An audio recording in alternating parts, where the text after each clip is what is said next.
Dahil lang sa parang ano ba to, pinabasa lang ng ano yung mga children's book, hindi raw mabasa. Tapos dahil daw doon natanggal sa ano sa pagiging truck driver.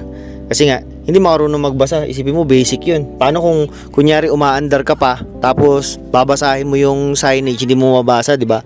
Yung mga ganon.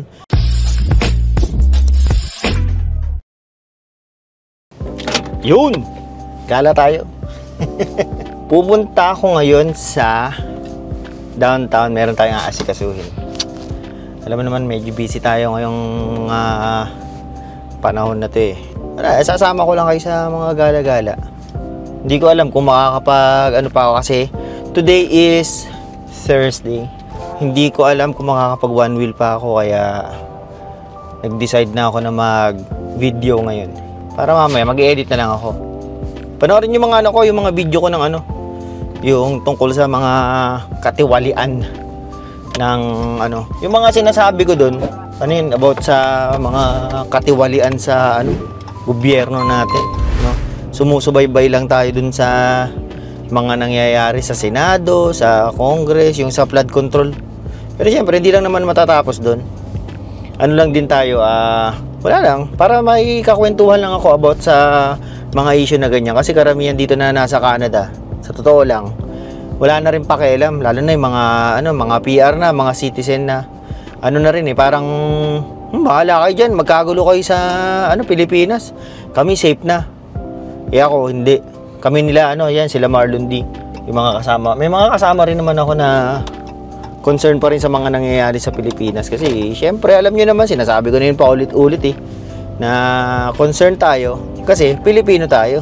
Saka nandun pa yung mga pamilya at kaibigan natin. Kaya kung ano man yung mangyari sa Pilipinas, dapat nakasubaybay tayo at hindi tayo tatahimik. Kahit onti lang nanonood sa akin, mas maganda bumuboses tayo. Yeah. Mahirap kasing ano eh, mahirap kasi na ano, yung parang tatahimik lang tayo. At least kahit paano sa maliit na paraan, ano tayo, nakikisali tayo sa mga nangyayari sa Pilipinas. Ano na, kung ano naman sinasabi, no? Hindi, ang inaano ko lang ngayon, kaya rin ako nag-video na rin. Meron akong nakita na, di ba naalala nyo yung video ko about sa mga truck drivers na ano, nahuli ng camera sa ano nila, sa driving test, nahuli sa camera na mga nandadaya sila. Ngayon, merong 40 na ano na mga professional truck drivers na tatanggalan ng lisensya. Eh kasi sa simpleng parang mga sa English proficiency, wala naman daw ano sa English proficiency na exam yun sa mismong ano truck driving. Pero syempre, kapag kayo temporary foreign worker, required yun. Required pa rin yung IELTS. At karamihan daw doon sa mga yon, hindi pala, lahat pala yun ng 40 na yun, na tinanggalan ng, basta yung, yung license nila na mag-operate ng truck. Tinanggalan sila ng lisensya. Sa ano yun sa US. Pero, sa dito raw sa Canada, maghihigpit na rin kasi karamihan nga. Meron nga balita nung November lang, last year November, na merong 180,000 na mga possible na matatanggalan or mada-downgrade na na lisensya sa pagdadrive ng truck. Ibig sabihin, hindi na sila makakapag hinto sa trabaho. Pero hindi lang naman yun tungkol sa sa mga hindi makabasa ng English, hindi makaintindi ng English.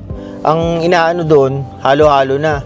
Meron din yun sa pasaway sa kalsada, yung mga mga lasing, mga sa drugs, halo-halo. Pero ngayon yung parang umaano sa balita, matunog sa balita, yung tungkol nga dun sa sa English proficiency. Kasi karamihan daw ng mga truck drivers, anak ng beklog, talagang hindi raw makabasa ng English. Isipin mo yun, driver ka ng truck, di ba? Nagda-drive ka sa US o sa Canada, tapos hindi ka marunong magbasa ng English. Di ba yung mga signs and mga rito sa road signs, English wala Wala namang Punjab eh. Kasi karamihan daw, kaya sinabi ko yun. Kasi karamihan daw sa mga ano, mga mekos-mekos na mga lahi, no, yung mga pasaway na bagong driver ngayon. Kaya nga nagagalit yung mga Canadians na sabi, yung mga pinaggagawa nyo, sinisira nyo yung ano, yung aming profession. Parang sinisira daw, nawawalan ng tiwala yung mga tao sa mga ano, sa mga truck drivers ng US saka Canada dahil nga sa ganyan, parang masyadong maluwang ang gobyerno para sa pagbibigay ng ano, ng lisensya ng para sa mga truck drivers. Isipin mo, basic yun eh, yung ano, yung tungkol sa English proficiency, di ba? Pero may ano naman talaga, may point naman talaga. Paano ka magda-drive ng maayos kung hindi ka marunong magbasa? O kaya ano man lang, umintindi man lang ng English. Ang nakakapagtaka kasi doon, paano nakakapasok yung mga yan? Di ba? Paano sila nakakapasok? Para namang hindi ko alam eh, no? Binalita ko na nga dati.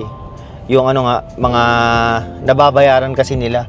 Yung mga driving schools. Yung mga driving schools kasi rito, ano, karamihan mga kalahi na rin. Kaya parang nababayaran na lang nila. Kahit ano, tens of thousands of dollars daw.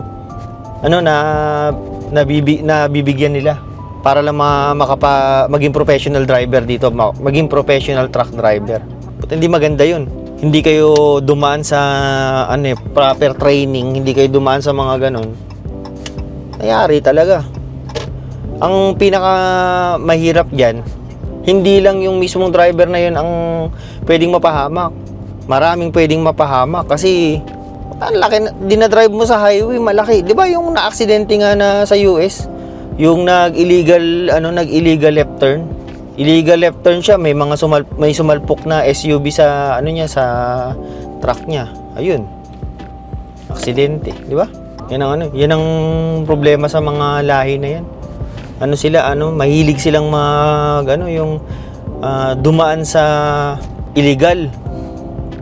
Alam mo, yung Pilipinas, na rin yan eh, parang sumusunod na rin sa mga ganyang gawain eh. Kaya kung meron man mga nanonood sa akin na nagbabalak kahit anong industry, hindi lang sa pagdadrive, sa mga butcher, sa mga nurse, yung dadaan kayo sa illegal, isipin nyo yung sarili nyo, saka isipin nyo yung pamilya, kaanak, kaibigan na mapapahamak dahil sa illegal nyong gagawin, no? Yun sa pagbubutcher, pag nag-illegal ka, hindi lang baka mapauwi ka, baka maban ka pa. Mababan ka sa Canada pagka nahuli ka. Sila dito, nagra-random, kahit PR ka pa, nagra-random check sila ng mga dokumento. Di ba, meron nga ako na balita dati na napauwi kahit PR na dahil sa pinasa niyang peking dokumento, nakita na peke, na BI, na background investigation. Na yun, hindi mo masasabing kawawa kasi matagal mong niloko yung sistema. Kasalanan mo yun. Meron kasi may mga nakaaway kasi yung pamilya nila nandito na, yung anak, asawa at anak, ganyan. Kaya lang syempre yun yung consequence ng ginawa mo. Mas malala pagka mas malala pagka sa truck driving. Buhay ang katapat niyan, yung onting pagkakamali. Pero yun lang yung aking hinanaing. Malapit na ako sa aking pupuntahan, itong downtown Dawan. Marami rin yun, 40 dahil lang sa meron pa nga ako nabasa na parang pinabasa lang ng yung mga children's book, hindi raw mabasa, tapos dahil daw doon natanggal sa pagiging truck driver kasi nga hindi marunong magbasa. Isipin mo, basic yun. Paano kung kunyari umaandar ka pa tapos babasahin mo yung signage, hindi mo mabasa, di ba? Yung mga ganun. Kaya marami, kaya yung sinusulong ngayon ng Canada na higpitan din, baka nga lagyan pa ng English proficiency ang pagta-truck driving, hindi lang yung pagkuha mo ng lisensya mahirap yan, mga ganyan.